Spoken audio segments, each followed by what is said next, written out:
Buen día, soy Bolívar Garcete, soy el profesor de entomología de FACEN UNA y hoy vamos a continuar hablando de morfología y anatomía general de artrópodos, tocando el tema de sistema nervioso y órganos de los sentidos. Como en todo el reino animal, en los artrópodos el sistema nervioso y los órganos de los sentidos, al igual que el tegumento, son derivados ectodérmicos. Por esta razón, el sistema nervioso es ganglionar, existiendo primitivamente un par de ganglios por cada segmento corporal, y esto es un reflejo de la segmentación que se observa en el tegumento. Es uno de los pocos sistemas de órganos en donde se ve una segmentación, pero de la misma manera, estos ganglios pueden fusionarse en diferentes grados, sobre todo se dan fusiones en la cabeza para formar los ganglios del cerebro, o pueden fusionarse en el tórax, formando un gran ganglio torácico, y esto refleja los procesos evolutivos de la tagmatización. A diferencia de los cordados, en donde el sistema nervioso es dorsal, en los artrópodos el cordón nervioso central es ventral, se encuentra en el vientre y no en el dorso del cuerpo. El cerebro, que es el ganglio supraesofágico, o sea, está por encima del esófago, en la cabeza, es el resultado de la fusión de varios pares de ganglios primitivos. Pero, independientemente de cuántos ganglios le dieron origen, en el cerebro de los artrópodos podemos distinguir tres regiones principales. El protocerebro, que es el anterior y está relacionado con los ojos y los ocelos, controla la visión. El deutocerebro, que está relacionado con las antenas, controla la información sensorial y la musculatura de la misma. En quelicerados, como ellos no poseen antenas, entonces el deutocerebro está bastante reducido. Y por último, el tritocerebro, que es el que se encuentra más atrás, que suele ser más pequeño que los otros y que integra los impulsos sensoriales del protocerebro y el deutocerebro más los impulsos del ganglio frontal del sistema nervioso visceral, del que vamos a hablar más adelante, además de inervar el clípeo y el labro, que se encuentran anteriormente a la boca. Del tritocerebro parten un par de conectivos paraestomodeales que conectan el cerebro con el ganglio subesofágico, que se encuentra también en la cabeza, pero detrás, por debajo del esófago, y que inerva las mandíbulas y ambos pares de maxilas, o en el caso de los insectos, las maxilas y el labio. Caudal a este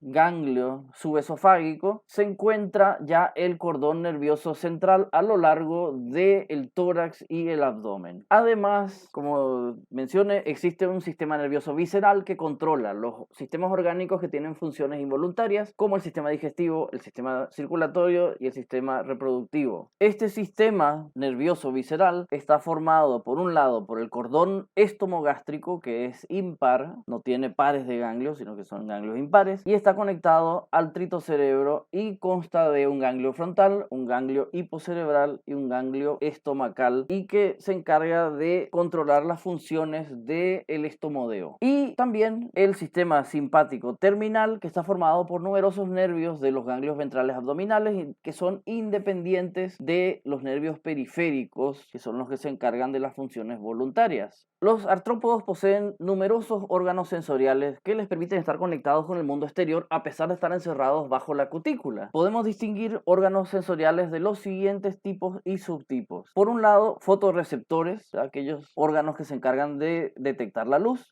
Órganos sensoriales quimioreceptores, que detectan sustancias químicas, que pueden ser olfativos, es decir, los que detectan sustancias que están libres en el medio, y gustativos, que son los que detectan las sustancias por contacto directo. Y por último están los mecanoreceptores, que son los que se encargan de detectar movimiento mecánico. Están los detectores táctiles como tales, están los detectores propioceptores, es decir, los que detectan el propio movimiento del cuerpo, y están los órganos sensoriales auditivos, es decir, los que detectan sonidos. Comenzamos por los fotorreceptores. La unidad funcional de los órganos fotorreceptores es el omatidio, que representa un elemento puntual de recepción de luz. Es, digamos que, la unidad más simple que puede tener el ojo de un artrópodo. Cada omatidio presenta externamente una córnea o un lente que es una lentilla cuticular, es decir, está formada por cutícula, y debajo de ella hay un cono cristalino que es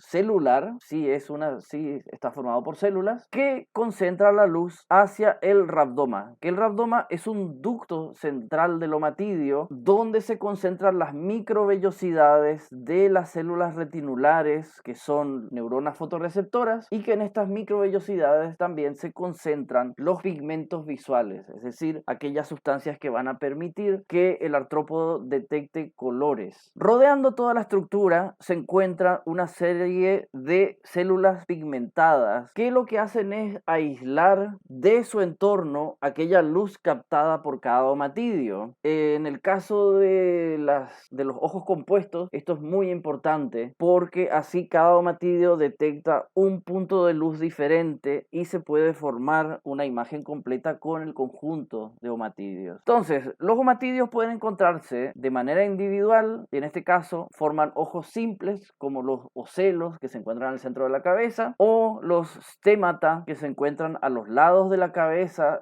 sobre todo en larvas, o pueden agruparse de manera compacta uno al lado del otro formando ojos compuestos que son los que suelen encontrarse a ambos lados de la cabeza en insectos, en crustáceos, en sifosuros y en varios grupos ya extintos como los trilobites. El tamaño y la cantidad de omatidios que puede contener un ojo compuesto va a variar dependiendo de las adaptaciones al medio que tenga una especie. En algunas especies que son primordialmente subterráneas o que no necesitan depender mucho de la vista, estos ojos van a tener muy pocos omatidios, van a ser pequeños. Este caso es de una hormiga. Y en especies voladoras que necesitan mucho control de su entorno tridimensional, estos ojos van a ser mucho más grandes y formados por una gran cantidad de omatidios. La cantidad de omatidios va a aportar la resolución de la vista, dado que cada omatidio prácticamente detecta un pequeño punto de luz. Gran parte de la mecanorrecepción y de la quimiorrecepción se da a través de sensilias, que son estructuras cuticulares minúsculas y de muchas diferentes formas. Pueden ser sensilias tricoideas, que son pelos y cerdas, pueden ser espículas, que son las sensilias basicónicas, pueden ser protuberancias espiculadas, que son las sensilias estilocónicas, pueden ser microplacas, que son las sensilias placoideas, pueden tener forma de cáliz, que son las celocónicas, etc. Hay otras cuantas que tienen nombres especiales. Y aquí vemos una serie de diferentes formas que pueden tener las sensilias. Las sensilias pueden concentrarse en regiones del cuerpo como patas, armadura genital, piezas bucales, antenas, y en estas últimas pueden concentrarse en estructuras conocidas como tiloides, que lo que hacen es optimizar la superficie receptiva. Las sensilias mecanorreceptoras son aparatos cerrados, es decir, el medio exterior no tiene contacto con el medio interno de la sensilia y su base relativa o bastante móvil está inervada en la base misma para poder captar los movimientos de esa estructura cuticular de la sensilia. Por otro lado, las sensilias quimiorreceptoras son estructuras cuticulares porosas, es decir, que tienen comunicación con el exterior de alguna manera, ocupadas por dentro por dendritas libres bañadas en líquido linfático. Las sensilias que son de tipo olfativo, es decir, que captan moléculas libres del entorno, son multiporosas, mientras que las sensilias gustativas, que son las que detectan sustancias por contacto, suelen ser uniporosas, es decir, que tienen un poro único en su extremo, que es el que se encarga de detectar por contacto aquellas moléculas. La propiocepción viene dada por sensilias mecanorreceptoras, comúnmente tricoides o campaniformes, que se suelen concentrar en las regiones de contacto articular entre diferentes segmentos. En este caso, por ejemplo, en